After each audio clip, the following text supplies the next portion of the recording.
আমরা মোটামুটি 4 ton 418 4 ton 4 ton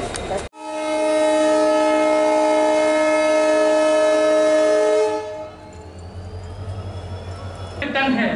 वहीं रेल से लगने वाला किराया 2,775 रुपए प्रति टन होगा, जिससे किसानों को এখানে মানুষ অনেক আন্দোলন দেখেছে, অনেক কেন্দ্র প্রবচনা বঞ্চনা স্লোগান শুনেছে, কিন্তু কোনোদিন ভাবেনি যে কিষান রেল আসবে, কিষানরা এখান থেকে পাইনাপল 2 টাকা 25 পয়সা খরচা করে দিল্লিতে পৌঁছে দেবে, দিল্লির বাজারে, কলকাতার বাজারে 2 টাকা 77 পয়সা খরচা করে প্রতি কিলোতে পৌঁছে দেবে, গুয়াহাটির বাজারে 88 পয়সা খরচা করে পাঠিয়ে দেবে। কোনোদিন ত্রিপুরার কৃষকরা কল্পনা করেনি, তা হয়েছে মাননীয় প্রধানমন্ত্রী নরেন্দ্র ভাই মোদীর জন্য।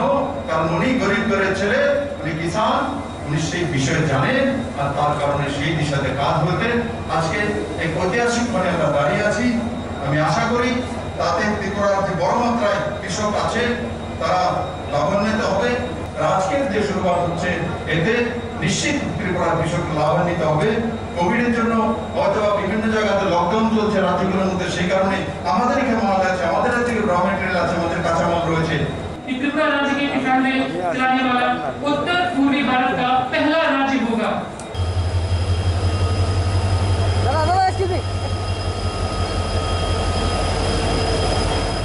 Don't forget to like, share and subscribe to East Mojo. For any queries, put them down in the comments section below and press on the bell icon for notifications.